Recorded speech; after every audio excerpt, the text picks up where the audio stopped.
Désolé, la connexion est impossible et quand ça se coupe, il m'est quasiment impossible de revenir sur le live. Donc c'est pas grave. Je pense que c'est même mieux comme ça. Je peux faire plusieurs vidéos pour l'examen. Ça, ceux qui n'ont pas le temps de tout écouter, ils peuvent écouter en petits morceaux. Donc j'étais en train d'expliquer la réponse à la question numéro 5, qui était simplement que par rapport au salaire de la femme, n'est-ce pas, non? C'est-à-dire que je disais qu'à l'époque, on était dans l'élevage et l'agriculture. Donc quand ta femme partait travailler au champ, la récolte qu'elle avait revenait à la maison. La femme allait au champ, elle cultivait, elle cultivait, elle cultivait. Et ce qu'elle cultivait revenait chez le mari. Le mari, c'est lui qui gérait le grenier.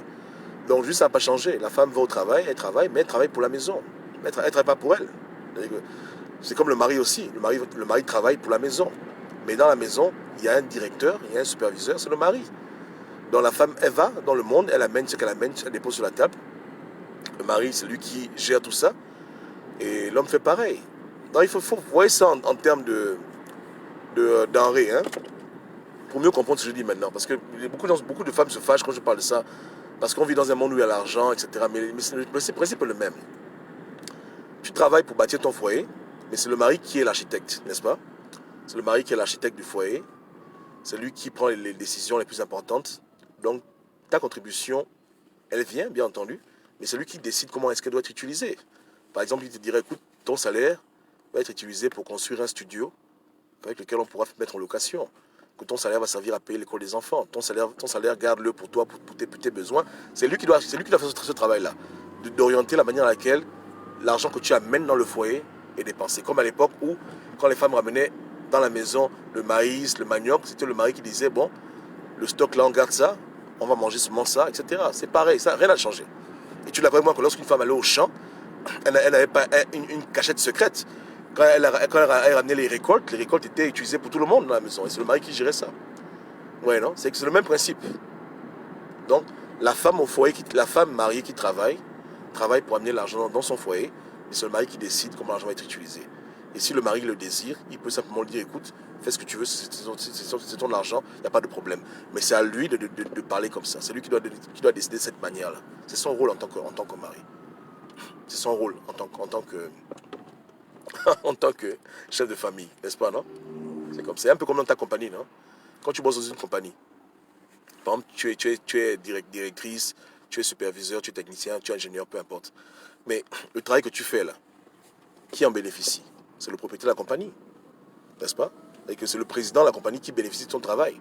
Chaque matin, tu te lèves, tu vas à 8 heures, mais tu es en train de faire avancer la compagnie de qui? Sa compagnie à lui. Donc ton travail, c'est pour lui. Et même si tu fais une grande découverte, tant que tu es employé, la découverte que tu vas faire, ce sera au compte de ton patron. Est-ce que vous voyez un peu le principe? C'est pareil. Donc la femme, même si elle gagne un salaire petit ou un salaire qui est énorme, l'argent qu'elle amène dans la maison, c'est pour la compagnie qu'on appelle la famille, dont le mari est le directeur général, président, fondateur. Elle est cofondatrice, co-directrice, mais elle voilà. Ouais, non?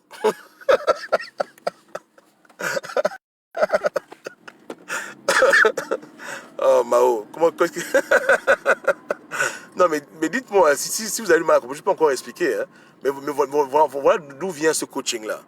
C'est par rapport à la manière à laquelle nous, les Bantous, on se comporte en amour, depuis l'époque de nos ancêtres, etc. Ouais, aujourd'hui, c'est l'argent qu'on donne, mais à l'époque, c'était le gibier, c'était le maïs, le manioc, ce qu'on cultivait. Quand la femme, elle cultive bien, elle l'amène à la maison. Et le mari gère. Le mari gère. C'est lui qui. Voilà, ouais, non, c'est tranquille. Donc, maintenant, un homme qui t'aime, comme je dis, dans les temps modernes, il te redonnera le pouvoir. Pour dire, écoute, fais ce que tu veux, c'est ton argent. Tu vois un peu là. Mais c'est lui qui. Mais il faut qu'il te bénisse de cette manière. Il faut que ton mari t'autorise à dépenser ton argent, qui est son argent, comme tu l'entends. Yeke, yeke. Non, ça c'est la cinquième question. Là, encore parce que je vois que c'est dur. Il y a quand même un blocage là. Il y a quand même un petit blocage façon. Donc on est dessus. Question numéro 6. Pour mesdames maintenant, pour les femmes. Encore. Tu es marié. Un jour, tu trouves ton mari en flagrant délit d'adultère. Ce dernier s'excuse. Il pleure. et il te dit qu'il t'aime, et il te demande pardon, il te dit qu'il t'aime, que dois-tu faire? A, le croire sur parole, parce qu'il a dit qu'il t'aime. B, prends le temps de l'observer. C, le quitter en lui disant que tu ne m'as jamais aimé. Et que, voilà, avec l'assurance que tu ne m'as jamais aimé. Je répète, tu trouves ton partenaire en flagrant délit d'adultère. Ce dernier te demande pardon et il dit qu'il t'aime. Il dit qu'il t'aime et comme il t'aime, il ne faut pas que tu le quittes. Il pleure, il dit qu'il t'aime. Qu'est-ce que tu fais? A, tu le pardonnes. B, tu l'observes pendant un temps. Ou C, tu le quittes en lui disant que jamais il ne t'a aimé. Là, il n'y a que les gens qui ont été coachés ici qui peuvent répondre à la question. Ah, non. Ok. La réponse, c'est bien entendu, c'est C. Parce que comme je vous l'ai dit la dernière fois, aimer une femme, c'est lui être fidèle. Point barre. Donc si un homme triche, même s'il pleure toutes les larmes de son corps, et pire encore s'il te dit qu'il t'aime, c'est un menteur. Parce qu'on ne trompe pas quelqu'un qu'on aime. Point barre. Donc, s'il te dit qu'il t'aime, c'est le blasphème ultime. Il ne peut pas te dire ça. Il te demande pardon, ok, tu peux dire bon d'accord. Mais s'il dit que je t'aime, c'est faux. Tu es un menteur, tu ne m'aimes pas. Quand un homme trompe une femme, c'est qu'il ne l'aime pas. Point barre. C'est la mesure de l'amour chez les hommes. Si tu es tellement faible que tu n'arrives pas à rester fidèle à ta femme, si tu es tellement chaud que tu te dis que tu l'aimes mais que tu la trompes un peu, c'est pas grave, c'est que tu ne l'aimes pas. Est-ce que tu ne comprends pas ce que c'est l'amour pour une femme? Donc un tel homme, divorce, il n'y a pas de pitié. Il ne t'aime pas. Les femmes peuvent tout pardonner sauf ça. Tu peux ne pas être un homme attentionné, tu peux ne pas acheter tout le temps des cadeaux, tu peux ne pas toujours être en train de rire ou bien peu importe les raisons, tu peux avoir tes défauts hein, et aimer ta femme. Mais quand tu la trompes, c'est le signe ultime que tu ne l'aimes pas. Tu aimes coucher avec elle, tu aimes faire l'amour avec elle, tu aimes peut être son corps, tu vois un peu là. Tu aimes la prendre comme un trophée ou bien tu aimes te balader avec elle. Tu passes du bon temps avec elle, quoi, mais tu ne l'aimes pas. Parce que l'amour, c'est le sacrifice. L'amour, c'est pas les émotions. L'amour, c'est plus fort que les émotions. Ouais, l'amour, c'est autre chose. L'amour, c'est... en anglais, on appelle ça le commitment. Je sais pas comment on dit ça en français. Comment on dit ça en français? Avec commitment. Comment on dit commitment en français? Merde. Mon vocabulaire me manque. C'est le... Oh, shoot. C'est le... Dédication. Hein. C'est l'alliance, tu vois un peu, non? C'est que peu, voilà. Je dis bien que un homme hein, qui a un sale caractère, qui peut-être a ses défauts, peu importe le problème qu'il a, il te dit qu'il t'aime, il faut croire. Mais celui qui a un bon caractère, mais il te trompe, il ne t'aime pas. C'est tout. C'est tout. Ouais, non? Voilà, engagement, merci, engagement. Okay. Qui a répondu à B ici, que je lui observe. Ça c'est les frangines qui n'aiment pas. Je lui observe. Il n'y a pas d'observer. Oh. Non, c'est que à part si toi tu t'en fous de l'amour, c'est que si tu es avec quelqu'un parce que tu t'en fous, qui t'aime, qui ne t'aime pas, ça c'est pas un problème. Mais si tu es sûr qu'un homme t'aime, je te dis que voici le test. Hein? Le test. Un homme peut être colérique, il peut être toujours de mauvaise humeur, il n'aime pas sortir, il est chiche, il n'aime pas faire les cadeaux. Mais s'il est fidèle, s'il n'y a pas une femme sur terre qui le regarde à part toi, même si une femme le drague, même si une femme le supplie à genoux que pardon, fais-moi l'amour, si il dit non à cause de toi, tu sais que tu es un homme qui t'aime. Tout le reste, on peut arranger, tout le reste, on peut marmailler. Tu vois un peu là? Voici la mesure. Point barre. Donc voilà pourquoi je disais aux frangines que quand tu choisis quelqu'un que tu veux épouser, tu as ton fiancé et tout, il faut le tester. Envoie une de tes copines l'appeler pour voir comment il réagit. Tu vois un peu là? Tu envoies une go là pour dire que voilà, écoute, voici mon fiancé, il dit qu'il m'aime. Elle va le tester. Elle appelle le gars, il dit allô, oui, tu es beau, tu es mignon. Vraiment, on fait comment on fait avec mercredi. S'il commence à dire on va voir, machin, c'est pas la peine, ça. Il ne sait pas ce que c'est l'amour. Il est encore immature, il n'a pas été coaché. Tu vois, voilà. Mais s'il a été coaché, il va dire non, non, non, non. tout ça, mais ça, je ne suis pas intéressé. Oh, mais non, non, non, non, non, non, non, non. Mais tu as une copine, oui, j'ai une copine. Elle s'appelle comment elle s'appelle-t-elle? Tu es sûr que tu veux pas avoir une autre copine dehors, machin? Non. Tu dis non. Non. Non. Et puis il raccroche. Là, tu as trouvé un homme. Tu as compris, hein? Là, ça, c'est l'homme qui t'aime. Même s'il ronfle la nuit. Même s'il a le dentier. Hein? Même s'il dort sans se laver. Tout ça, là. Voici un homme qui t'aime. Tu as compris, non? Voici la mesure. Hein? Voici la mesure. Ok. On continue. On est déjà à la question numéro 7. Attends, je cherche mes documents ici. J'ai exercé plusieurs documents.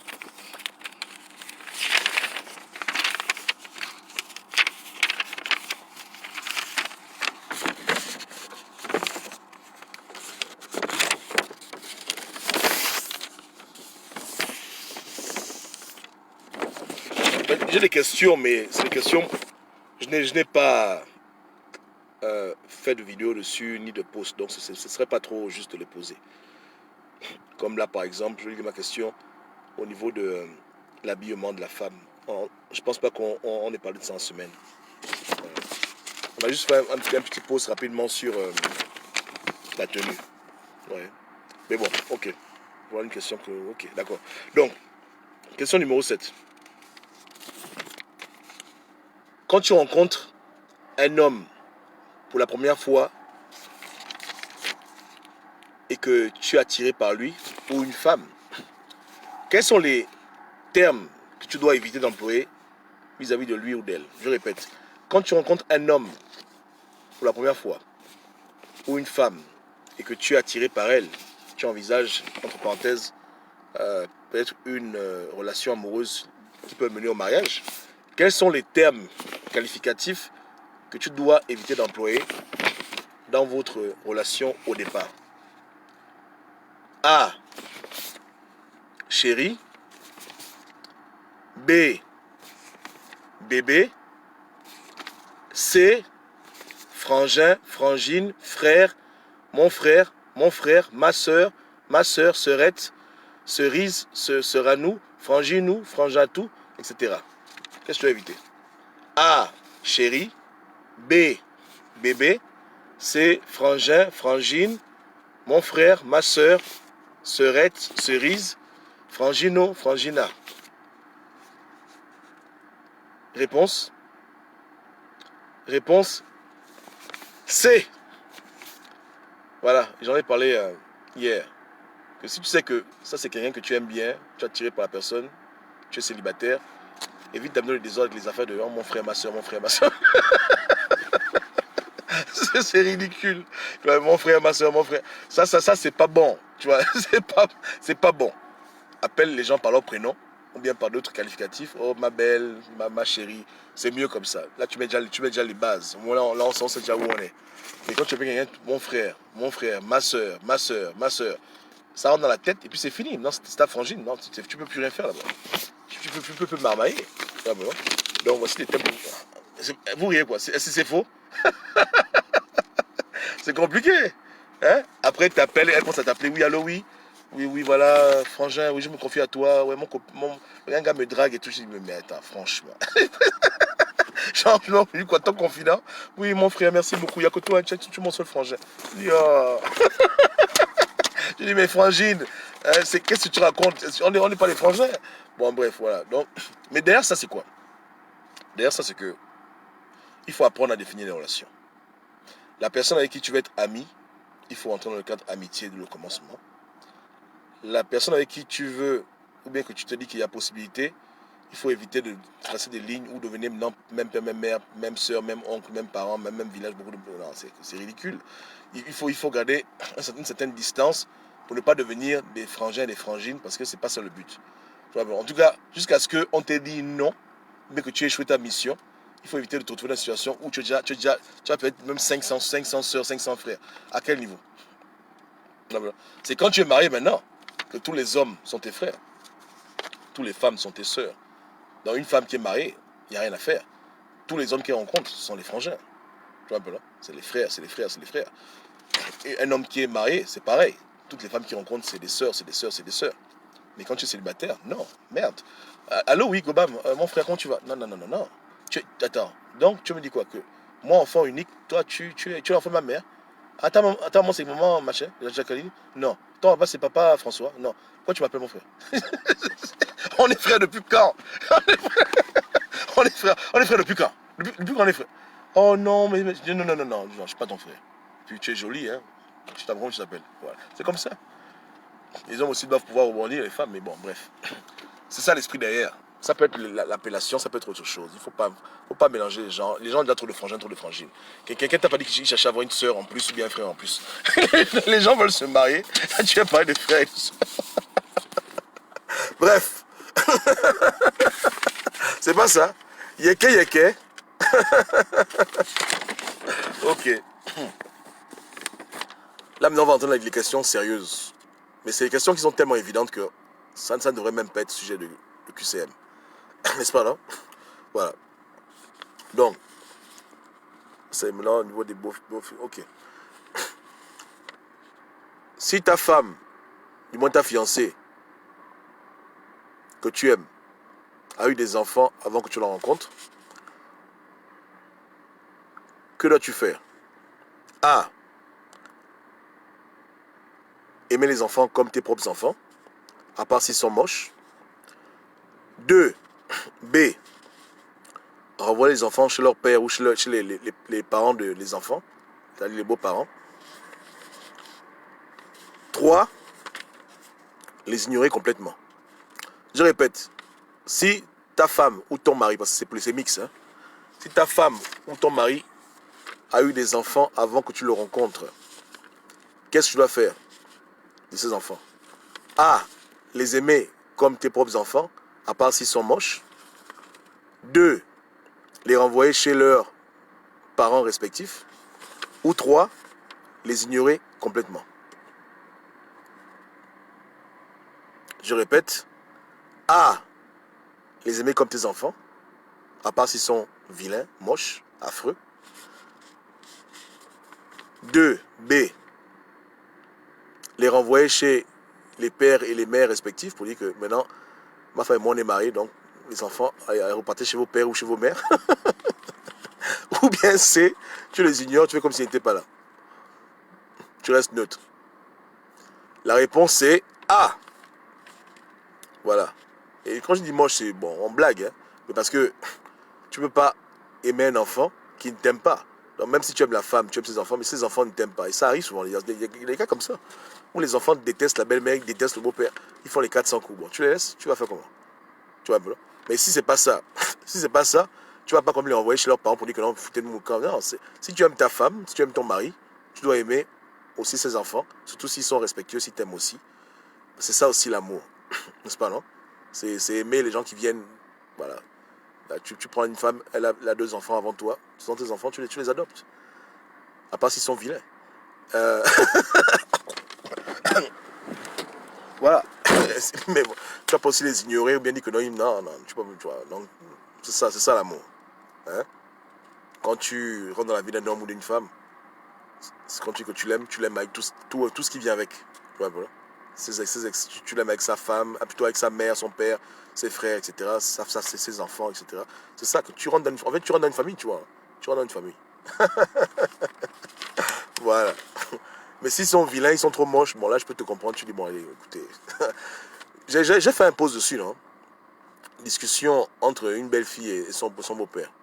La belle fille vient le beau-père dit papa, papa, papa. Il dit non, non, non, non, je suis pas ton père. Regarde comment tu es vilaine. Est-ce que moi je peux être ton père? Mais je t'aime quand même, je t'aime. Mais il me dit regarde comment tu es moche. J'aurais aimé te refaire. Dommage. Non, je blague, mais non, il faut aimer. Il faut aimer les enfants de son mari ou sa femme. C'est important. C'est important de faire ça. Voilà. C'est important. Autant que sa femme. Hein. C'est ça. Tu ne peux pas dire que tu vas prendre une femme en mariage, elle a les enfants, et puis tu vas faire tout pour mettre ses enfants à l'écart, tout ça, c'est pas sérieux. Si tu fais ça, c'est que tu ne l'aimes pas. Si tu fais ça, c'est que tu ne l'aimes pas, tu ne l'aimes pas vraiment. Parce que le jour, maintenant, tu vas découvrir autre chose, ou bien tu vas commencer à être sélectif. Tu vas dire que bon, tu as déjà eu un copain avant? Oui. Oh non, je ne t'aime plus, machin. Tu prends quelqu'un comme il est. Comme il vient, comme il est. Même jusqu'à 20 enfants, c'est raisonnable. Épouser une femme qui a eu 20 enfants, ça va. Ou bien un homme qui a eu 20 enfants, jusqu'à 20, ça va. À partir de 21, ça devient compliqué de manière pour des problèmes techniques et économiques. Mais jusqu'à 20 enfants, tu adoptes, c'est tranquille. Il n'y a pas de souci. Et aussi, il ne faut pas faire du mal aux gens. Parce que les gens qui... Et ça, c'est vrai, beaucoup de gens font semblant d'aimer les beaux enfants, les beaux filles, les beaux enfants. Mais après, ils leur font des coups bas ou bien même ils les violent, tout ça. Beaucoup de choses se passent dans les couples, tu vois. Il y a des femmes qui sont dans ce genre de situation où elles aiment leur mari, mais le mari n'aime pas les enfants, il y a des problèmes, ça stresse les gens pour rien. Ou bien les enfants détestent le mari, détestent la femme. C'est pas bien. Voilà pourquoi les femmes ou les hommes doivent d'abord parler à leur partenaire pour dire écoute, à partir de demain, je serai la femme de ce monsieur, ou bien le mari de ce monsieur, ou bien voilà, le mari de cette femme. Et il faut que les enfants soient d'accord. Les enfants doivent donner leur bénédiction à la vieille qui veut se remarier ou bien au vieux qui veut se remarier. Parce que sinon, si on les met sur le fait accompli, c'est pas bien. Ouais, non. Ils peuvent faire la rébellion ou bien ils peuvent se fâcher. Mais je ferai un live dessus spécial pour expliquer un peu la dynamique qu'il y a dans les couples où il y a eu des enfants avant, et surtout quand les enfants sont petits. Quand ils sont grands, ils sont déjà adultes, ils sont déjà dans le monde du travail, etc. C'est pas un problème, on s'en fout. Mais quand ils sont encore tout petits, ou bien ils sont encore au lycée moyennement, ça peut être compliqué. Il faut bien leur expliquer les choses. C'est tabou, mais il faut en parler. Il faut briser la glace, sinon c'est pas bon. Sinon ça peut créer des problèmes, tu vois. L'enfant ne doit pas sentir que sa maman lui a volé sa mère. Le mari aussi ne doit pas sentir que les enfants le rejettent ou bien que les enfants ne l'aiment pas, vice-versa. Il y a beaucoup de discussions, il faut éclaircir tout et définir tout. Comment on va t'appeler? On va t'appeler papa, on va t'appeler par ton prénom. On t'appelle comment maman ou bien t'appelles Yaya. Il faut tout définir. Voilà, les relations. C'est fatigant, hein, ce genre de choses. Mais c'est ça aussi l'amour. L'amour, c'est pas facile. L'amour, c'est chiant. Tu vois. Donc, c'est comme ça. Ok. Bon, on va s'arrêter là. Donc, il n'y avait pas eu beaucoup de questions. Hein. Ouais, non? Voilà. 7, c'est mon chiffre préféré. Donc, qui a eu toutes les réponses correctes depuis le commencement là? Soyez honnêtes. Qui a eu toutes les réponses depuis le commencement? Personne, hein? Ah ça, personne. Tu sais, mon coaching, à première vue, peut paraître bizarre ou bien antisocial, peut paraître en décalage avec la réalité, mais c'est faux. Si tu lis bien mes posts, tu prends la peine de réfléchir, même quand c'est drôle, hein, tu vas comprendre. C'est pas, tu vois un peu, non? Tout ça, c'est pour un seul but, que les gens qui sont dans leur couple soient heureux et que le bonheur dure très longtemps. Et que, comme j'ai dit, la base de toute chose, c'est que les gens qui sont ensemble doivent devenir meilleurs avec le temps. La femme aide le mari à devenir meilleur, le mari aide la femme, et les deux vont ensemble. C'est comme ça. C'est la base du coaching. Ouais, non? Ok. Bon, consultation, 10 000. Séance privée, 20 000. Dédicace, 40 000. Sortez les chéquiers. Sortez les chéquiers. Genre, j'ai dit consultation, 10 000. Hein, voilà. Ceux qui veulent appeler à côté pour dire voilà, combien j'ai des questions, c'est 15 000. Le prix varie en fonction de la bouille. Quand tu as l'argent, tu payes plus. Ok, la famille, on va se quitter. N'oubliez pas, le coaching est gratuit. Oh. C'est gratuit. Moi, je ne cherche pas les gens l'argent pour les conseils. Dieu a dit, donnez gratuit, vous avez reçu gratuit. Maintenant, si quelqu'un veut faire un don, même en nature, c'est lui-même, oh, il fait son don. C'est tranquille, je ne peux pas refuser un don. Mais tout est gratuit ici, ouais, non? Arrêtez de donner l'argent aux bandits qui vous racontent des histoires. Moi, je vous coach les vraies choses ici. Le vrai coaching de ça. Ok? Donc, Dieu garde vos couples et n'oubliez pas, hein, l'amour, c'est pas les émotions. L'amour, c'est le sacrifice. Ciao, ciao. Oh, désolé, vos questions. Ouais, bon, ça c'est plus tard. Je répondrai à l'écrit. Hein. Ouais. Ok, Dieu vous bénisse tous. Dieu vous bénisse.